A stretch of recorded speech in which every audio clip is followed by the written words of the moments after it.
എല്ലാവർക്കും രാമായണ കഥയിലേക്ക് സ്വാഗതം.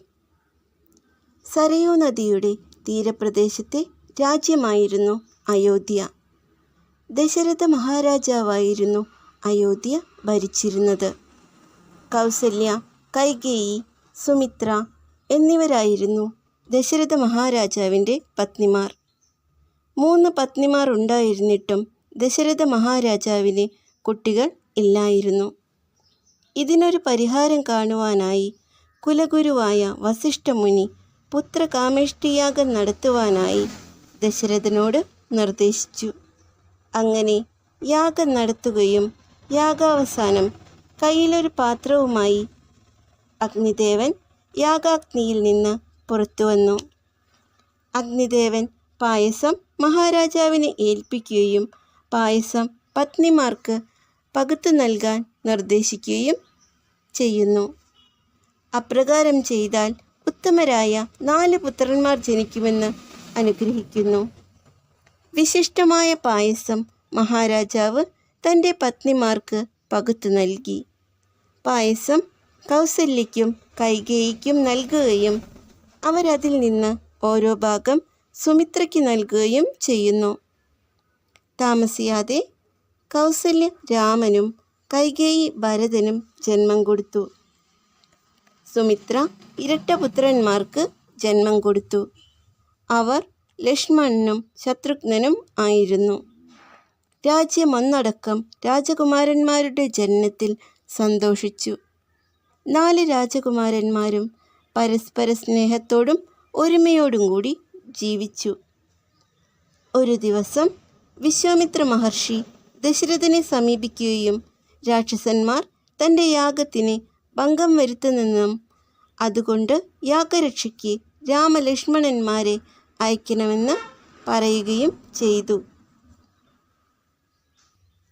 വിശ്വാമിത്ര മഹർഷിയുടെ അഭ്യർത്ഥന മാനിച്ച ദശരഥൻ രാമലക്ഷ്മണന്മാരെ വിശ്വാമിത്ര മഹർഷിയോടൊപ്പം അയച്ചു.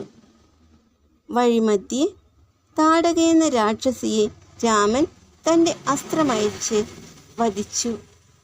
പിന്നെ 5 ദിനരാത്രങ്ങൾ രാമലക്ഷ്മണന്മാർ വിശ്വാമിത്ര മഹർഷിയുടെ യാഗത്തിന് കാവൽ നിൽക്കുകയും 6-ാം ദിവസം സുബാഹു എന്ന രാക്ഷസനെ തൻ്റെ അസ്ത്രം ഉപയോഗിച്ച് വധിക്കുകയും ചെയ്തു. യാഗം പൂർത്തിയാക്കിയ വിശ്വാമിത്ര മഹർഷി സന്തുഷ്ടനാവുകയും അവരെ അയൽരാജ്യമായ മിഥിലയിലേക്ക് കൂട്ടിക്കൊണ്ടുപോവുകയും ചെയ്തു. വഴിമധ്യേ രാമൻ അഹല്യയ്ക്ക് ശാപമോക്ഷം നൽകി. ജനക മഹാരാജാവായിരുന്നു മിഥില ഭരിച്ചിരുന്നത്. മിഥിലയിൽ ജനക മഹാരാജാവിൻ്റെ പുത്രിയായ സീതയുടെ സ്വയംവരം നടക്കുന്നുണ്ടായിരുന്നു. ശൈവചാപം കൊലയ്ക്കുന്നയാളെയാണ് സീത ഭർത്താവായി സ്വീകരിക്കുന്നത്. രാമൻ ശൈവചാപം എടുത്തുയർത്തി അതിൻ്റെ ഞാൺ വലിച്ചുകെട്ടി. രാമൻ്റെ കരബലം താങ്ങാനാവാതെ വില്ല് 2ആയി ഒടിഞ്ഞ് നിലംപതിച്ചു. അങ്ങനെ സീത രാമൻ്റെ ധർമ്മപത്നിയായി. സീതാ സ്വയംവര വാർത്ത ജനകൻ ദശരഥനെ അറിയിച്ചു. കുലഗുരു വസിഷ്ഠൻ പത്നി സമേതനായി എത്തി. നിമിത്തങ്ങൾ ലോകനന്മയ്ക്കാണെന്ന് ദശരഥനെ ഉപദേശിച്ചു. കുലഗുരു വസിഷ്ഠനോടും പത്നിയോടും രാജ്ഞിമാരോടുമൊപ്പം ദശരഥൻ മിഥിലയിലേക്ക് പുറപ്പെട്ടു. മിഥിലയിലെത്തി 4 കുമാരന്മാരുടെയും വിവാഹങ്ങൾ ഒരുമിച്ച് നടത്താൻ തീരുമാനിച്ചു. വസിഷ്ഠനെയും വിശ്വാമിത്രനെയും പുരോഹിതൻ ശതാനന്ദൻ ശ്രീരാമൻ്റെ ഇരുവശത്തുമിരുത്തി പൂജിച്ചു. ഹോമാഗ്നി ജ്വലിച്ചു. ജനകപുത്രിമാരായ സീതയെ ശ്രീരാമനും ഊർമിളയെ ലക്ഷ്മണനും ജനക സഹോദരൻ കുജധ്വജൻ്റെ പുത്രിമാരായ മാണ്ഡവിയെ ഭരതനും ശ്രുതകീർത്തിയെ ശത്രുഘ്നനും പാണിഗ്രഹണ വിധിപ്രകാരം വിവാഹം കഴിച്ചു. അതിഗംഭീരമായ വിവാഹം കഴിഞ്ഞ് സൈന്യസമേതം അയോധ്യയിലേക്ക് മടങ്ങി. യാത്ര പുറപ്പെടുമ്പോൾ ദുശ്ശകുനങ്ങൾ കുലഗുരു വസിഷ്ഠൻ ഓർമ്മിപ്പിച്ചു. വഴിമധ്യേ പരശുരാമൻ വഴി തടഞ്ഞ് രാമൻ അതിശക്തനെങ്കിൽ തൻ്റെ കൈവശമുള്ള വിഷ്ണുചാപവും കുലയ്ക്കാൻ ആവശ്യപ്പെട്ടു. മറിച്ചായാൽ വിപത്ത് സംഭവിക്കുമെന്ന് പറയുകയും ചെയ്തു. ശ്രീരാമൻ വിനയാന്വിതനായി പരശുരാമനിൽ നിന്ന് വിഷ്ണുചാപം വാങ്ങി ഞാൻ വലിച്ചുകെട്ടി അമ്പെയ്തു. സന്തുഷ്ടനായ പരശുരാമൻ ശ്രീരാമനെ അനുഗ്രഹിച്ചു. വിവാഹഘോഷയാത്ര അയോധ്യയിലേക്ക് നീങ്ങി. അവർ സന്തോഷത്തോടെ ധാരാളം വർഷങ്ങൾ അയോധ്യയിൽ ജീവിച്ചു. രാമൻ്റെ സാന്നിധ്യം കാരണം ദശരഥന് യാതൊരു പ്രയാസവും ഉണ്ടായിരുന്നില്ല. ജനങ്ങൾക്കൊക്കെ രാമനെ വളരെ പ്രിയമായിരുന്നു. കൈകേയിയുടെ സഹോദരൻ യുധാജിത്ത് ആണ് കേകയത്തിലെ രാജാവ്. അദ്ദേഹം ശത്രുക്കളെ അമർച്ച ചെയ്യാനായി സഹോദരീപുത്രനായ ഭരതൻ്റെ സഹായം ആവശ്യപ്പെട്ടു. അങ്ങനെ ഭരതനും ശത്രുഘ്നനും കേകയത്തിലേക്ക് തിരിച്ചു. അങ്ങനെയിരിക്കെ ഒരു നാൾ ദശരഥൻ രാമനെ അയോധ്യയുടെ യുവരാജാവായി വാഴിക്കാൻ നിശ്ചയിച്ചു. അയോധ്യവാസികൾ ഒട്ടാകെ ദശരഥൻ്റെ തീരുമാനത്തിൽ സന്തോഷിച്ചു. ഇതേ സമയം കൈകേയിയുടെ ദാസി മന്ദര കൈകേയിയുടെ മനസ്സ് മാറ്റി.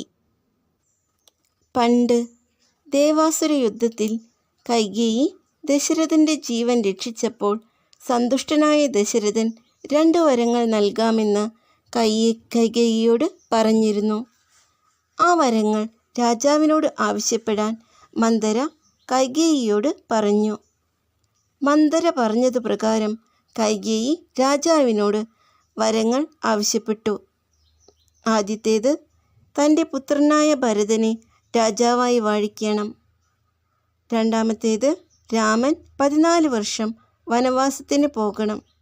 അതായിരുന്നു ആ 2 വരങ്ങൾ. ഭരതനെ രാജാവായി വാഴിക്കാം, എന്നാൽ രാമനെ വനവാസത്തിന് അയക്കരുത് എന്ന ദശരഥൻ്റെ അപേക്ഷ കൈകേയി സ്വീകരിച്ചില്ല. അച്ഛൻ്റെ വാക്കുപാലിക്കാൻ രാമൻ ദണ്ഡകാരണ്യത്തിലേക്ക് പുറപ്പെട്ടു. സീതയും ലക്ഷ്മണനും രാമനെ അനുഗമിച്ചു. വനവാസകാലത്ത് അയോധ്യവാസികൾ ഒന്നടക്കം രാമൻ്റെ വിയോഗത്തിൽ ദുഃഖിച്ചു.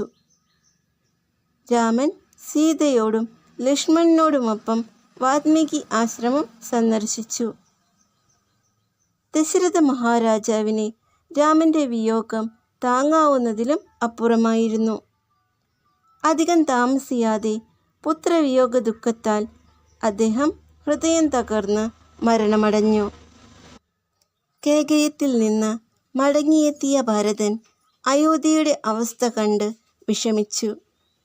അച്ഛൻ്റെ ജഡം യഥാവിധി സംസ്കരിച്ച ശേഷം രാമനെ തിരികെ കൊണ്ടുവരാൻ ആരണ്യത്തിലേക്ക് സർവ്വസൈന്യത്തോടൊപ്പം പുറപ്പെട്ടു. ഭരതൻ വളരെയധികം ശ്രമിച്ചിട്ടും രാമൻ തിരികെ വരാൻ സമ്മതിച്ചില്ല. 14 വർഷത്തെ വനവാസം പൂർത്തിയാവുമ്പോൾ താൻ അയോധ്യയിൽ തിരിച്ചെത്തി രാജാവാകുമെന്ന് രാമൻ ഭരതന് ഉറപ്പു നൽകി. ഒടുവിൽ ഭരതൻ രാമൻ്റെ പാദുകങ്ങൾ ആവശ്യപ്പെടുകയും രാമൻ തിരിച്ചു വരുന്നത് വരെ ആ പാദുകങ്ങൾ സിംഹാസനത്തിൽ വെച്ച് രാമൻ്റെ പ്രതിപുരുഷനായി രാജ്യം ഭരിക്കുമെന്നും പറഞ്ഞ് അയോധ്യയിൽ തിരിച്ചെത്തുന്നു. അഗസ്ത്യമുനിയുടെ നിർദ്ദേശപ്രകാരം രാമലക്ഷ്മണന്മാരും സീതയും ഗോദാവരിയുടെ തീരത്തുള്ള പഞ്ചവടി എന്ന സ്ഥലത്ത് പർണശാല കെട്ടി സുഖമായി ജീവിച്ചു വരികയായിരുന്നു. ഒരു ദിവസം പഞ്ചവടിയിൽ എത്തിച്ചേർന്ന രാവണൻ്റെ സഹോദരി ശൂർപ്പണഖ രാമനെ കണ്ട് മോഹിക്കുകയും രാമനെ സമീപിച്ച് വിവാഹാഭ്യർത്ഥന നടത്തുകയും ചെയ്തു. താൻ ഏകപത്നിവ്രതമാണെന്ന് പറഞ്ഞ് രാമൻ അവളെ ലക്ഷ്മണന് സമീപം അയച്ചു. എന്നാൽ ലക്ഷ്മണനും അത് നിരസിച്ചു. അപ്പോൾ കോപിഷ്ഠയായ ശൂർപ്പണഖ സീതയെ ആക്രമിച്ചു. ഇത് കണ്ട ലക്ഷ്മണൻ ശൂർപ്പണഖയെ അപമാനിതയാക്കി തിരിച്ചയച്ചു. ശൂർപ്പണഖ നേരെ സഹോദരനായ രാവണൻ്റെ അടുത്തെത്തിച്ചേരുകയും താൻ നേരിട്ട അപമാനത്തിന് പകരം ചോദിക്കണമെന്ന് ആവശ്യപ്പെടുകയും ചെയ്തു. കോപിഷ്ഠനായ രാവണൻ തൻ്റെ അമ്മാവനായ മാരീചനെ സമീപിച്ചു. പഞ്ചവടിയിൽ എത്തിച്ചേർന്ന മാരീചൻ സീതയെ ആകർഷിക്കാൻ ഒരു സ്വർണ്ണമാനിൻ്റെ രൂപം സ്വീകരിച്ചു. മാനിനെ കണ്ട സീത അതിനെ സ്വന്തമാക്കാൻ ആഗ്രഹിച്ചു. സീതയുടെ ആഗ്രഹം സാധിച്ചു കൊടുക്കാൻ രാമൻ മാനിനെ പിന്തുടർന്നു. ഒടുവിൽ മാൻ ഒരു രാക്ഷസനാണെന്ന് രാമൻ തിരിച്ചറിയുകയും അതിൻ്റെ നേർക്ക് അസ്ത്രമയക്കുകയും ചെയ്തു. താൻ മരിക്കാൻ പോവുകയാണെന്ന് മനസ്സിലാക്കിയ മാരീചൻ രാമൻ്റെ ശബ്ദത്തിൽ രക്ഷിക്കണേ എന്ന് ഉറക്കെ കരഞ്ഞു. അത് കേട്ട സീത രാമനെ സഹായിക്കാൻ ഉടനെ തന്നെ പോവണമെന്ന് ലക്ഷ്മണനോട് ആവശ്യപ്പെട്ടു. ഇത് രാക്ഷസൻ്റെ മായയാണെന്നും ജ്യേഷ്ഠനൊന്നും സംഭവിക്കില്ലെന്നും ലക്ഷ്മണൻ പറഞ്ഞത് സീത മനസ്സിലാക്കിയില്ല. ഒടുവിൽ പോവുമ്പോൾ ലക്ഷ്മണൻ ഒരു രേഖ സീതയുടെ സംരക്ഷണത്തിനായി വരയ്ക്കുകയും എന്തു തന്നെ സംഭവിച്ചാലും ആ രേഖ മുറിച്ചു കടക്കരുതെന്ന് നിർദ്ദേശിക്കുകയും ചെയ്തു. ലക്ഷ്മണൻ പോയ ഉടനെ രാവണൻ ഒരു മുനിയുടെ വേഷത്തിൽ അവിടെ എത്തിച്ചേർന്ന് സീതയോട് ഭിക്ഷ ആവശ്യപ്പെട്ടു. എന്നാൽ രേഖ മുറിച്ചു കടക്കാൻ സീത വിസമ്മതിച്ചപ്പോൾ രാവണൻ കോപാകുലനായി. ഇത് കണ്ട സീത ലക്ഷ്മണൻ പറഞ്ഞത് മറക്കുകയും രേഖ മുറിച്ചു കടക്കുകയും ചെയ്തു. ഉടൻ തന്നെ രാവണൻ സീതയെ ബലം പ്രയോഗിച്ച് പുഷ്പക വിമാനത്തിൽ കയറ്റി ലങ്കയിലേക്ക് യാത്രയായി. സീതയുടെ നിലവിളി കേട്ട് ജടായു അവിടെ എത്തിച്ചേരുകയും രാവണനോട് പൊരുതുകയും ചെയ്തു. എന്നാൽ ചന്ദ്രഹാസം ഉപയോഗിച്ച് രാവണൻ ജടായുവിൻ്റെ ചിറകരിയുകയും ജടായു നിലം പതിക്കുകയും ചെയ്തു. നടന്നതെല്ലാം ലക്ഷ്മണൻ രാമനെ അറിയിച്ചു. അവരുടനെ തന്നെ ആശ്രമത്തിൽ എത്തിച്ചേർന്നു. അവിടെ സീതയെ കാണാതെ രാമൻ വിലപിച്ചു. ഒടുവിൽ രാമലക്ഷ്മണന്മാർ സീതാന്വേഷണത്തിനായി പുറപ്പെട്ടു. വഴിമധ്യേ രാമൻ കബദ്ധൻ എന്ന രാക്ഷസനെ വധിച്ച് അവന് ശാപമോക്ഷം നൽകി. ധനു എന്ന ഗന്ധർവനായിരുന്നു കബദ്ധൻ. ഋഷ്യമൂകാചലത്തിൽ വസിക്കുന്ന സുഗ്രീവൻ എന്ന വാനരനുമായി സഖ്യമുണ്ടാക്കാനും അത് സീതാന്വേഷണത്തിന് സഹായകമാവുമെന്നും ധനു രാമനോട് പറഞ്ഞു. അങ്ങനെ രാമലക്ഷ്മണന്മാർ സുഗ്രീവനെ സന്ദർശിച്ച് സഹായം അഭ്യർത്ഥിച്ചു. എന്നാൽ തൻ്റെ സഹോദരനായ ബാലിയെ വധിച്ച് തന്നെ രാജാവാക്കിയാൽ മാത്രമേ അവരെ സഹായിക്കുള്ളൂവെന്ന് സുഗ്രീവൻ രാമനോട് പറഞ്ഞു. ഒടുവിൽ രാമൻ ബാലിയെ വധിച്ച് സുഗ്രീവനെ കിഷ്കിന്ധയുടെ രാജാവാക്കി. സുഗ്രീവൻ തൻ്റെ വാക്കു പാലിക്കാൻ ഹനുമാനെയും മുഴുവൻ വാനര സൈന്യത്തെയും സീതാന്വേഷണത്തിനായി 4 ഭാഗത്തേക്കും അയച്ചു. സീതയെ കണ്ടെത്തിയാൽ രാമൻ്റെ ആളാണെന്ന് അറിയിക്കാൻ രാമൻ തൻ്റെ മുദ്രമോതിരം ഹനുമാനെ ഏൽപ്പിച്ചിരുന്നു. ഹനുമാൻ, ജാംബവാൻ, അങ്കദൻ എന്നിവരുടെ സംഘമായിരുന്നു തെക്ക് ദിശയിൽ സീതാന്വേഷണം നടത്തിയത്. അനവധി ദിവസത്തെ തിരച്ചിലിനൊടുവിൽ അവർ സമുദ്രതീരത്തേക്കെത്തിച്ചേർന്നു. അവിടെ അവർ ജടായുവിൻ്റെ ജ്യേഷ്ഠനായ സമ്പാതി എന്ന പക്ഷിയെ കണ്ടുമുട്ടി. സമ്പാതി ഉയരത്തിൽ പറന്ന് സീതയെ കണ്ടെത്തി സീത ലങ്കയിലുണ്ടെന്ന് വാനര സൈന്യത്തെ അറിയിച്ചു. 100 യോജന ദൂരം ചാടിക്കടന്നാണ് ലങ്കയിൽ എത്തേണ്ടിയിരുന്നത്. മഹാശക്തനായ ഹനുമാനെ തൻ്റെ കഴിവുകളെക്കുറിച്ച് ജാംബവാൻ ഈ സമയത്ത് ബോധ്യപ്പെടുത്തി.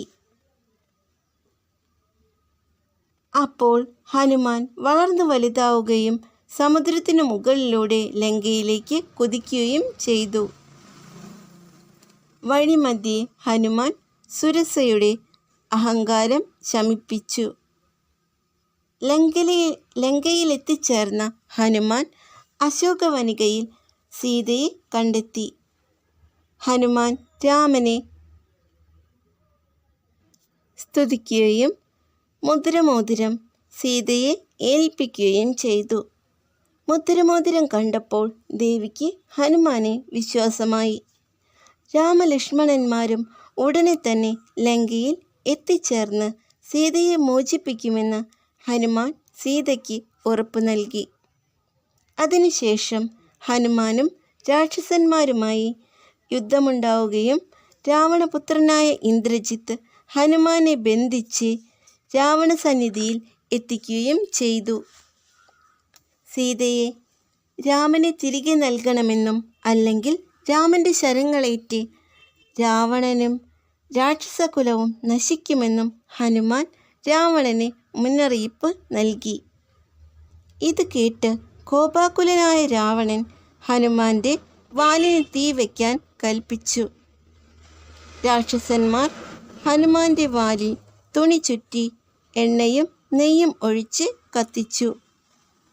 ഹനുമാൻ ലങ്കാനഗരം മുഴുവൻ തീ പടർത്തി നശിപ്പിച്ച ശേഷം തൻ്റെ വാൽ സമുദ്രത്തിൽ മുക്കി തീയണച്ചു. സീതയെ ഒന്നുകൂടി കണ്ട് നമസ്കരിച്ച് ഹനുമാൻ രാമൻ്റെ അടുത്തേക്ക് യാത്രയായി. രാമലക്ഷ്മണന്മാരും സുഗ്രീവനും വാനര സൈന്യവും സമുദ്രതീരത്ത് എത്തിച്ചേർന്നു. നളന്റെയും നീലന്റെയും സഹായത്തോടെ 100 യോജന നീളമുള്ള ഒരു സേതു സമുദ്രത്തിൻ്റെ കുറുകെ ലങ്കയിലേക്ക് വാനര സൈന്യം നിർമ്മിച്ചു. രാമലക്ഷ്മണന്മാരും വാനര സൈന്യവും സേതുമാർഗം ലങ്കയിൽ എത്തിച്ചേർന്നു. അതിഘോരമായ യുദ്ധം അവിടെ നടന്നു. ആയിരക്കണക്കിന് യോദ്ധാക്കൾ അവിടെ മരണപ്പെട്ടു. രാവണ സഹോദരൻ കുംഭകർണൻ രാമനുമായി പൊരുതിയെങ്കിലും രാമബാണമേറ്റ് മരിച്ചു വീണു.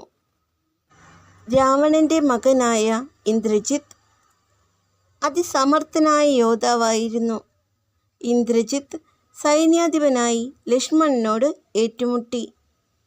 ഇന്ദ്രജിത്തിന്റെ അസ്ത്രമേറ്റ് ലക്ഷ്മണൻ ബോധശൂന്യനായി. എന്നാൽ ഹനുമാൻ മൃതസഞ്ജീവനി എന്ന ഔഷധം കൊണ്ടുവരികയും ലക്ഷ്മണനെ രക്ഷപ്പെടുത്തുകയും ചെയ്തു. തുടർന്നുള്ള യുദ്ധത്തിൽ ലക്ഷ്മണൻ ഇന്ദ്രജിത്തിനെ വധിച്ചു. പിന്നീട് അതിഘോരമായ രാമരാവണ യുദ്ധം ആരംഭിച്ചു.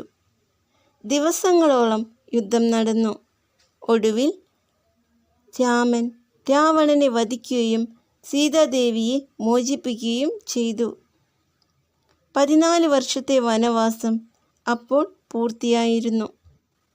വിഭീഷണനെ ലങ്കയുടെ രാജാവായി വാഴിച്ചതിനു ശേഷം രാമലക്ഷ്മണന്മാരും സീതയും അയോധ്യയിലേക്ക് പുറപ്പെട്ടു. അയോധ്യവാസികൾ അവർക്ക് വൻ വരവേൽപ്പ് നൽകി. രാമൻ അയോധ്യയുടെ രാജാവായി സ്ഥാനമേറ്റു. ഐശ്വര്യത്തിൻ്റെയും സമൃദ്ധിയുടെയും രാമരാജ്യത്തിൽ പ്രജകളെല്ലാം സന്തോഷവാന്മാരായിരുന്നു. രാമായണ കഥ ഇവിടെ അവസാനിക്കുന്നു.